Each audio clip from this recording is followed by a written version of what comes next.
이코노미 클럽 시간입니다. 오늘도 저희 경제 이슈 함께 다뤄보도록 하겠습니다. 함께 해주실 분은 주식회사 플래처의 김덕호 대표님 모셨습니다. 대표님 어서 오세요. 네, 반갑습니다. 네, 대표님과 오늘 어떤 주제 보게 될지 일단 이코노미 클럽 주제부터 확인해 보시죠. 네, 바깥에 비가 오고 있는데 국내 증시도 비오듯 쏟아 내려지고 있습니다. 그렇다면 관망을 해야 될지 혹은 지금 빠르게 매매를 통해서 수익을 조금 더 얻어가야 될지 선택에 대한 부분들 저희가 힌트 드리도록 하겠습니다. 네, 일단 오늘 좀 많이 밀리고 있고 반도체 종목들이 꽤나 크게 하락하는 분위기인데요. 시장에 대한 변화들 함께 읽어주세요, 대표님. 일단 뭐 시장이 뭐 날씨 따라 많이 좀 커플링 된다 뭐 이런 농담을 하시는 분도 계신데 굉장히 네. 좀 블랙 코미디죠. 그러니까 차라리 좀 날씨가 안 좋더라도 장은 좀 폭발적으로 뛰었으면 좋겠는데 이 분위기도 있고 그러다 보니까 이제 좀 우울감들이 증시에 더 많이 퍼포먼스가 나온다라고 좀 느껴집니다. 네. 뭐 저도 오늘 이제 비가 많이 오다 보니까 뭐 하마터면 오늘 지금 출연을 못할 뻔할 정도로 뭐 열차도 많이 지금 지연되고 이런 현상들이 좀 맞아요. 많아지고 있는데 여기서 이제 중요한 거는 그럼 우리가 이 매매라고 하는 것과 투자라고 하는 것 그러니까 이 두 가지를 정말 전략적으로 이용을 하셔야 되는데 문제는 이제 많은 분들이 지금 이미 시청자분들도 그렇고 뭐 저도 그렇고 많은 분들이 다 좋은 종목들을 다 사셨어요. 근데 그쵸. 문제는 이제 전망은 유래가 굉장히 깊은데 지금처럼 이렇게 증시가 많이 빠져버리니까 이제 당황스럽다는 거죠. 그러니까 이거보다 더 싼 걸 살 수도 있지 않을까? 근데 괜히 바꿨다가 내가 샀던 게 또 더 먼저 올라가면 어떡하지? 그쵸, 이런 네. 걱정을 하시는 분들이 너무 많으실 텐데 여기서 이제 좀 말씀을 드리면은 일단 시장을 조금 명확하게 보셔야 됩니다. 왜 상승을 했고 왜 빠지고 있고 이 부분들에서 두 가지 포인트를 동시에 보셔야 됩니다. 그러니까 우리가 항상 이제 증시가 상승을 할 때는 우리가 뭐 때문에 상승한다 대충 알아요. 이번에 물가 지표가 상대적으로 많이 후퇴했다더라. 예상보다 많이 후퇴했다더라. 소매 판매도 탄탄하더라. 이런 얘기가 나왔기 때문에 네. 이제 앞으로는 증시가 이제 끝날 것이다. 이제 우리가 고금리 상태가 끝날 것이다. 이렇게 기대감이 있었는데 오늘 또 아이러니하게 또 우스운 소리가 나왔죠. 연준에서는 지금 금리 인하 시점들 우리가 너무 선방하면 안 된다. 이런 얘기들이 나왔는데도 네. 불구하고 시장은 지금 따로 국밥입니다. 그러니까 전혀 연준의 말을 듣고 있지 않아요. 결정권자의 말을 듣고 있지 않는다는 겁니다. 자, 그러다 보니까 증시가 따로 놀고 있다라는 부분을 좀 강조를 드릴 수 있을 것 같은데 네.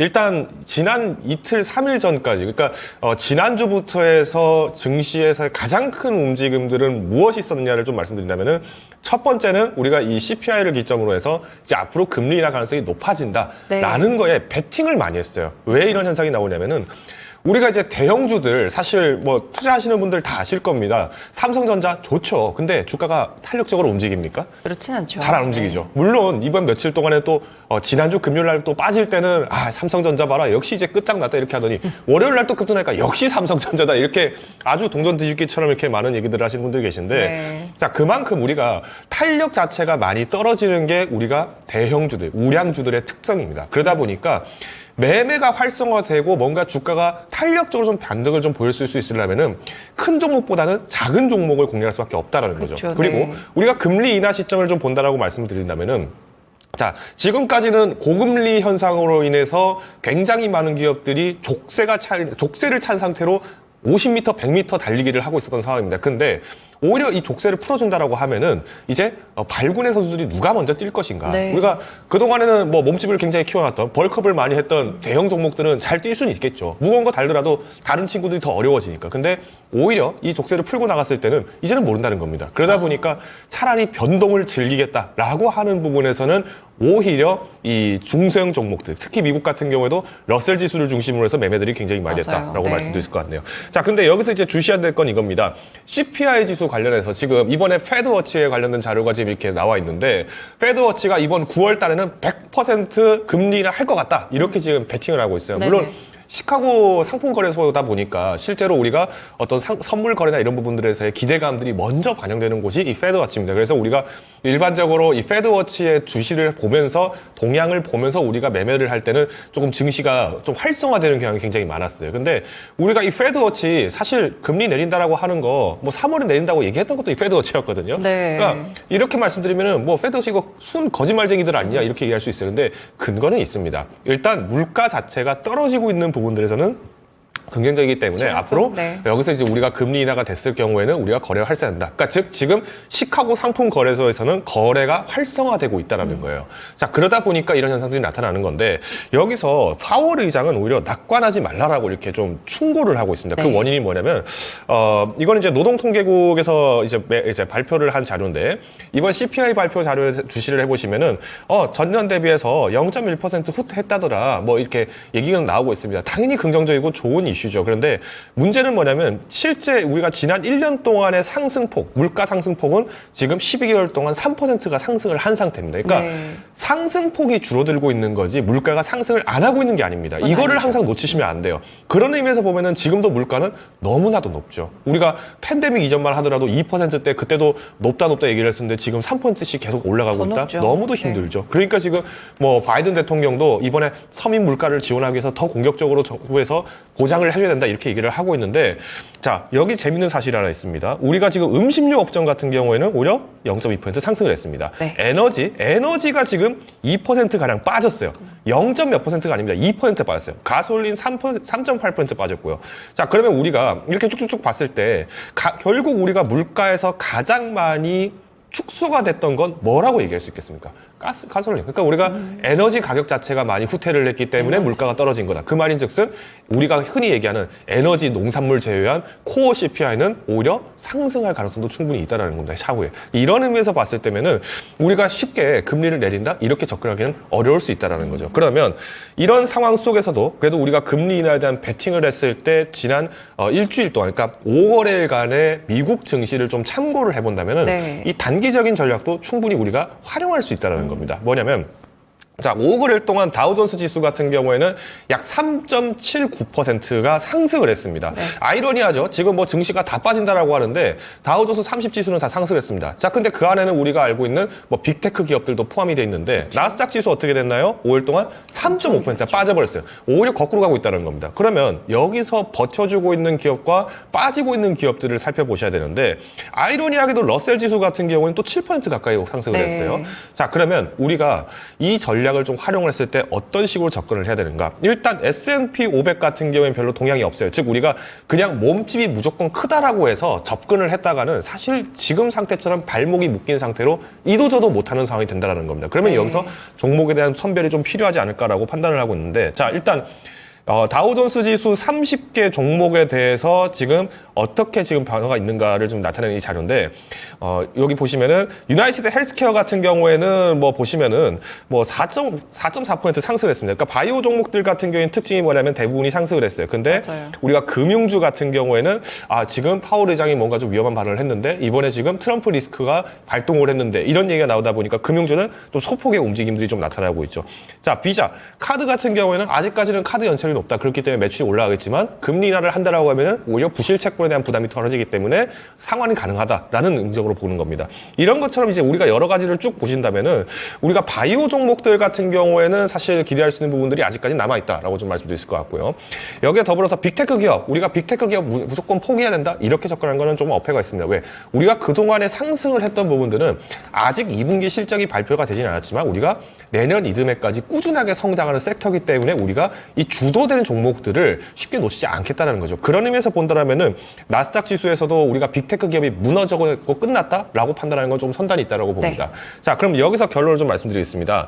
트럼프 대통령이 이번에 피습 사건을 위해서 지금 미국도 마찬가지로 증시가 일주일 내내 지금 속상한 일들을 당하고 있습니다. 맞아요. 네. 자, 뭐 신재생에너지 엄청나게 조정받고 있고 2차전지, 뭐 오늘은 에코프로를 비롯해서 엔캠 같은 경우도 좀 상승은 좀 있습니다만은 뭐 의미 있는 상승이라고 보기까지는 아직까지는 확신하기가 좀 어려운 입장이죠. 그러니까 단순히 가격적 메리트로 봤을 때는 단기 접근에서는 충분히 유효하지 않을까라고 판단하고 있는데, 자, 이럴 때는 우리가 어떻게 접근을 해야 되냐? 당연히 우리가 그동안에 이제쯤 한번 내가 좀 과한 비중을 좀 좁혀봤어야 되는데 라는 생각이 드신 적이 분명히 있을 거예요. 근데 그동안 종목이 마이너스가 나 있다 보니까 이거 수익은 봐야겠고 근데 내가 바꾸자고 하니 애매하고 이런 모습들이 많으셨어요. 근데 지금은 차라리 모든 종목들, 모든 기업들, 모든 주체들이 다 손실이 나고 있습니다. 네. 그러면 이럴 때가 바로 포트폴리오의 전환기가 필요하다는 겁니다.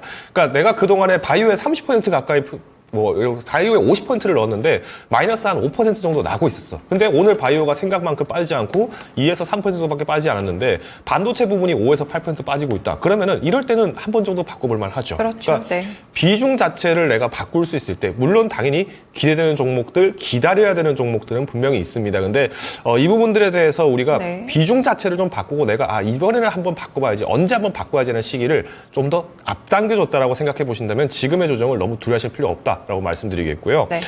그러면 우리가 이번 주의 전략은 이번 주와 다음 주, 그러니까 이번 7월에 주된 전략은 무엇으로 접근했냐면은 망치와 모루라는 전략을 쓰시면 됩니다. 망치와 모루. 이게 네. 옛날에 마케도니아의 알렉산더 대왕이 실제로 군사 전략을 썼던 방식인데 아주 튼튼한 중보병들을 가지고 이제 벽을 세워놓습니다. 서로 막 부딪히면서 싸우고 있을 때 실제로 여기서는 움직임이 별로 없어요. 왜? 상대편도 탄탄하게 막 부딪히고 있기 그쵸? 때문에 네. 너도 나도 앞으로 가지를 못합니다. 그러면 오히려 발빠른 기병대들을 이용해서 뒤통수를 치니까 더 이상 수익이 나더라. 자, 이거를 제가 비유적으로 설명을 드린 건데 일단 시장에서의 주도주, 대표적으로 어떻게 보면은 우리가 HBM이라면은 뭐 SK 하이닉스가 있을 그쵸, 것이고 네. 우리가 이런 많은 종목들을 지금 거론이 되고 있을 텐데 이 종목들을 지금 떨어지고 있으니까 무조건 팔고 도망가 버리겠다 이런 의미로 전략 매도 하시지 마시고요. 네. 일단은 이 추세 자체에서는 홀드를 하시자 말씀드리겠습니다. 대신 그럼 우리가 지금 이렇게 빠졌을 때 아까 말씀드린 것처럼 비중을 조절하면 어떤 걸 사야 되나요? 우리가 급락이 많이 나왔던 이런 중소형 종목들, 특히 코스닥 종목들을 활용해서 단기적으로 매매 차익을 좀 활용해 보신다면 우리가 지금은 7월은 우리가 충분히 버텨야 할 때다라는 의미를 좀 설명을 드리도록 하겠습니다. 네, 포트폴리오를 조정해 볼 수 있는 기회가 오는 것 같은데요. 일단 주도주를 홀드하시고 중소형 종목들로 수익률을 조금 더 높이시는 그런 좀 세부적인 이 이중 트랙의 전략들이 지금에서는 수익성을 조금 더 크게 끌어올리거나 손실을 방어할 수 있는 전략이 아닐까 싶습니다. 그러면 반전을 꾀해볼 수 있는 종목들도 저희가 들어봐야 될 것 같은데 어떤 종목부터 오늘 볼까요? 일단 그동안 좀 이제 잘 갔던 종목들도 좀 대응을 좀 같이 해드리고자 합니다. 일단 오늘 두산에너빌리티가 이제 체코 원전 수주 관련해 수익 계약이 이제 맺었다. 네. 하면서 이제 25,000원 선 돌파를 했습니다. 뭐 저도 뭐 점상 시크릿 때도 많이 말씀드렸었고 뭐 사골 에너빌리티라고 뭐 많이 농담을 부렸는데 이제 사골도 뼈도 좀 남아 있어야지 국물을 우리죠. 그러니까 그쵸. 저는 오늘 좀 상승 추세에서 좀 매도를 하셨던 분들은 굉장히 잘 하셨다고 봐요. 근데 제가 이 주도주라는 개념에 대해서 우리가 좀 힌트를 얻을 수 있는 부분은 뭐냐면은 결국은 외국인과 기관의 수급입니다. 근데 네. 이미 지금 두산에너빌리티 같은 경우 외국인 기관이 지금 오버행에 대한 이슈를 좀 해소하기 위해서 과감하게 차익 실현을 하고 있는 상황입니다. 네네. 그러면 이런 날에서는 사실 개인 투자자분들이 주가가 떨어졌으니까 산다라고 할 수도 있겠지만은 일단 지금 시점에서는 또 순환매 기점을 또 보셔야 되고요. 네. 하반기 또 상승 매를 기다린다는 조선주 쪽에 또 다시 수급이 몰리고 있으니까 우리가 오늘 시점에서는 좀 매도를 하시는 게 맞다. 다만 우리가 에너지, 전력 관련된 소요 부분에서는 이제 원전을 빌미로 해서 지금은 이슈와 테마가 많이 만들어졌지만 장기적인 호흡을 봤을 때는 뭐 가스터빈도 있고 굉장히 좋은 소요가 있기 때문에 우리가 좀 조정 이후에 접근하시는 걸 좀 권고를 드리겠습니다. 네, 에너지 수요 여전하고 일단은 두산 에너빌리티는 오늘 뭐 시세 분출도 나왔고요. 이 수급적인 부분까지 생각을 했을 때 매도하고 조금 더 기회를 다시 노려보자라는 의견을 주십니다. 네, 두 번째 종목은 어떤 걸까요? 네, 동국제약입니다. 뭐 동국제약 제가 이 시간에서도 굉장히 많이 언급을 맞아요, 드렸었는데 네. 또 오늘도 좀 반짝 상승을 하다 떨어졌습니다만은 오늘 반짝 상승 자체는 큰 의미는 없다고 봅니다. 오히려 뷰티 시장 공략에 대한 기대감들은 계속 성장을 하고 있고 네. 어제 이제 좀 팜데일리인가요? 여기 뉴스에서 좀 기사가 하나 나온 게 있는 것 같은데 비만 치료제 쪽에 본격적으로 이제 그렇네요. 접근을 할 것이다. 네. 뭐 이런 기대감이 나왔어요. 근데 제가 이전에도 동국제약 관련해서 말씀드렸지만 이제 전문 의약품 시장 쪽을 계속 공략을 하고 있고 핑크핏과 이제 마데카 크림, 마데카 프라임에 대해서 이제 충분히 지금 공략을 하고 있기 때문에 실적 부분들이 좀 강화가 될 것으로 보여집니다. 아시겠습니다만 동국제약이 뭘로 유명하죠? 마데카솔로 유명하죠. 그 마데카솔의 원료가 마데카에 들어갔기 때문에 피부미용 효과가 좋다라는 입장으로 왔기 때문에 결국 지금 시장에서는 또 뭐 APR과 동국제약이 또 한번 맞붙어 본다. 미용기기 네. 시장에서 붙는다는 얘기도 많이 나오고 있어요. 그러면 저는 일단 오늘 시장 같은 경우에는 그래도 상대적으로 좀 상승을 했기 때문에 뭐 오늘 장중에 뭐 이제 볼린저 배드 상단 이상에서 좀 상단 이상을 돌파하신 분들은 좀 매도를 하신 게 맞았다고 좀 판단하고 있고요. 네. 지금은 너무 공격적으로 무슨 22,000원, 25,000원 무조건 갈 거라는 접근보다는 조금 단기적인 수익 매매도 오히려 이런 종목들은 좀 활용하시자라는 의미에서 좀 말씀드리겠습니다. 그래서 저는 일단 뭐 장기적으로 좀 매집관점으로 보신다라고 하면은 이번 네. 2분기 실적 발표 이후에도 충분히 가능하시기 때문에 조금 호응을 가다듬으시자 요약을 드리겠습니다. 네, 동국제약도 함께 좀 살펴보시면서 2분기 실적까지 좀 보시고요. 매집 전략 유효하다는 말씀 함께 들어봤습니다. 네, 이렇게 또 제약 쪽으로도 하나 주셨는데 또 다른 좀 어떤 게 있을까요? 이번에는 반도체 한번 얘기를 좀 해보죠. 네. SNS텍입니다. 제가 이 종목을 굉장히 좀 좋아하는 이유 중 하나가 이번에 이제 블랭크 마스크 쪽에서 수출이 굉장히 기대가 된다라는 얘기들이 많이 나오고 있어요. 네. 이게 용인 공장이 이번에 빠르면 7월에 준공인데 지금 날씨가 이래서 제대로 이제 완공이 될지까지는 조금 더 시간이 필요할 것 보입니다. 일단 8월까지는 조금 연기가 될 가능성은 있지만 이 얘기를 지금 용인 시장이 지금 이제 임기 2주년 인터뷰에서 또 기사를 얘기를 했어요. 네네. 지금 용인에서 이 SNS텍에서 지금 이 블랭크 마스크 공장 양을 준공하는데 지금 기대가 된다 이런 얘기가 나오고 있고요. 자, 그 말씀 뭐냐면은 지금 블랭크 마스크 쪽, 그러니까 EUV 쪽에 대해서는 이제 실적이 과거 이제 일본이 독점적으로 갖고 있던 시장을 이 SNS텍이 뚫어낸 겁니다. 그러다 보니까 그 블랭크 마스크가 근데 어떤 걸까요? 그러니까 노광 장비 쪽에서 필요한 이 소재 쪽이죠. 자, 소재군요. 그러다 보니까 네. 지금은 사실 대부분이 장비 쪽에 매기가 많이 몰리다 보니까 4월 이전부터는 주가가 움직임들이 좀 많이 부진했어요. 근데 실적만 놓고 본다라고 하면은 이번에 기대가 되는 원인도 전년 대비해서 47%, 그러니까 5월 달에 블랭크 마스크 수출이 전년 대비해서 47%가 성장했다라는 거는 네. 우리가 이제 얻을 수 있는 건 얻고 가자는 겁니다. 즉 SNS텍이 지금 주가 자체는 많이 훼손이 되어 있지만은 우리가 기업의 실적면을 보고 기대해 본다라고 하면은 네. 오히려 탄탄하게 성장하고 있다라는 것이고요. 특히 중국의 반도체 굴기로 인해서 얻어갈 수 있는 게 굉장히 크다라는 겁니다.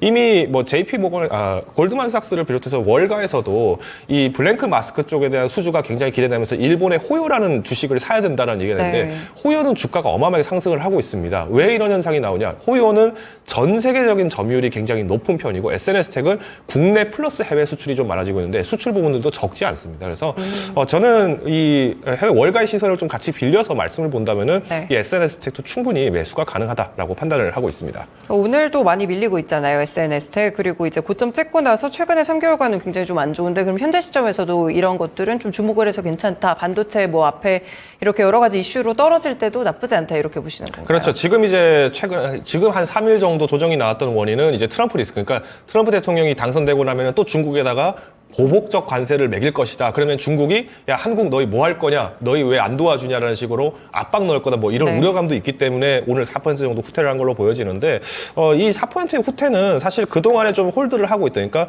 45,000원대에서 44,000원대 이상에 갖고 계시던 분들이 조금 손실폭이 커지다 보니까 네. 기술적으로 매매한 걸로 확인이 되고 있어요. 보시면은 우리 볼린저 밴드 딱 하단 정도에서 지금 이렇게 주가가 멈춰 있는 상황이기 때문에 뭐 너무 우려하실 필요는 없다라고 판단하고 있습니다. 알겠습니다. SNS텍 반도체 종목들 가운데서도 한 가지 또 종목을 주셨다는 점 확인해 볼 수 있겠고요. 다음 종목 어디서 볼까요? 엔터 하나 보고 가죠. 엔터 많이 오랜만에 좀 밀렸잖아요. 소개드리고 네. 싶은 기업이 이제 JYP 엔터인데 사실 JYP 엔터를 제가 소개드리면요. 지금 소개드리면 정말 영악하다라고 좀 말씀하시는 분도 계실 것 같아요. 예전에 박진영 대표께서 이제 또 우리 박진영 대표께서 이제 11월에 이제 슈카월드 이런 곳에 나가서 지금도 쌉니다. 사십시오 맞아요. 했다가 얘기했어요. 1월에 네. 빠지니까 이때 또 사셨어요. 근데 지금 박진영 대표보다 더 싸게 살 수 있는 떨이 가격으로 살 수 있다라고 좀 기대가 되는데 네. 이번에 라틴 아메리카에 또 현지 법인을 또 만듭니다. 그래서 K2L2를 이제 K2L 시즌을 만든다라는 기대감과 이번에 8월에 또 이제 넥스지가 데뷔를 하게 되는데 일본에 이제 공식적으로 데뷔를 하는 기대감들이 원래는 조금 2분기에 나왔어야 될 게 지연됐다라고 보시면 돼요. 그래서 네. 이번 2분기 실적에 대해서 뭔가 음반 판매가 안 좋을 것이고 공연 실적이 좀 안 좋을 것이다라는 부분들은 어느 정도 선 반영이 됐다고 봅니다. 그래서 혹은 좀 단기적으로 매매하시는 분들은 뭐 53,000원 선, 그러니까 손절 라인 잡고 접근하신다면은 충분히 대응 가능하다고 기대하고 있습니다. 네, 워낙 많이 밀려가지고요. 엔터주들 한 번 더 보셔도 좋을 것 같고요. 하반기에 또 모멘텀 있는 종목으로 JYP 엔터테인먼트까지 들어봤습니다. 네, 벌써 마지막 종목이네요. 어떤 종목 소개해 주시죠? 루닛 소개를 드리고자 합니다. 오랜만에 최근에 듣네요. 이제 네. 시장에서 좀 많이 빠졌던 그리고 많이 잊혀졌지만 기대해 볼 만한 섹터는 저는 의료 AI 쪽이라고 생각을 하고 네. 있습니다. 물론 지금 이제 정부랑 의협이랑 지금 계속 싸우고 있다 보니까 국내 시장에 접근을 하고 있었던 의료 AI 쪽 같은 경우에는 주가가 빠질 수밖에 없어요. 왜? 의료 AI라고 해서 의사 없이 다 된다? 아닙니다. 의사가 이걸 쓰는 겁니다. 이걸 오해하시면 안 돼요. 자, 네. 그렇기 때문에 의사들을 만나보고 이게 실용성이 있냐 없냐 접근을 해보고 회의를 해봐야 되는데 의사들이 없으니까 이게 진행이 안 된 거예요. 그러니까 주가가 지금 올해 2월부터 해서 계속 지금 주가가 빠지고 있는 종목들이 네. 많으실 텐데 이 루닛이라든가 아니면 뭐 토마토 시스템 이런 기업들은 지금 미국 시장을 공략을 많이 하고 있어요. 해외로요. 네. 그렇죠. 루닛이 이번에 이제 미국의 볼라파를 이제 5월 중에 이제 인수를 하게 되면서 이제 매출이 하반기부터 연결 매출이 나올 것이다 기대감이 나오고 있는데 이번에 루니스코프도 지금 북미 공략을 굉장히 강화하고 있습니다. 빅파마 기업들과 지금 협력을 굉장히 강화를 하면서 동반진당 상용 계약을 지금 체결하고 있습니다. 이 말씀은 앞으로 우리가 이제 의료 부분들에서 이제 AI 부분이 활성화된다. 이거는 바이든 대통령 입장에서면은 메디케이드에 대한 확산 부분들을 기대할 수 있기 때문에 우리가 의료 AI 쪽은 클 수밖에 없다라고 볼 수도 있고요. 네. 그다음 트럼프 대통령이 지원한다. 트럼프 대통령은 이미 코로나 때 원격 진료 이런 것들을 다 허용을 굉장히 먼저 했던 사람 중 한 명입니다. 그랬군요. 그런 네. 의미에서 봤을 때면은 의료 AI 쪽 같은 경우에는 우리가 한 번 정도 더 기대해 볼 수 있다. 그래서 하반기 실적 부분으로 봤을 때는 뭐 루닛을 비롯한 AI 종목들 한 번 더 보시자 요약을 드리겠습니다. 네, 대선에 대해서 또 안전지대가 될 수 있는 의료 AI까지 오늘 5종목에 대한해서 함께 들어봤습니다. 대표님 말씀 고맙습니다. 네, 오늘의 이코노미 클럽 시간이었고요. 주식회사 플래처의 김덕호 대표와 함께했습니다.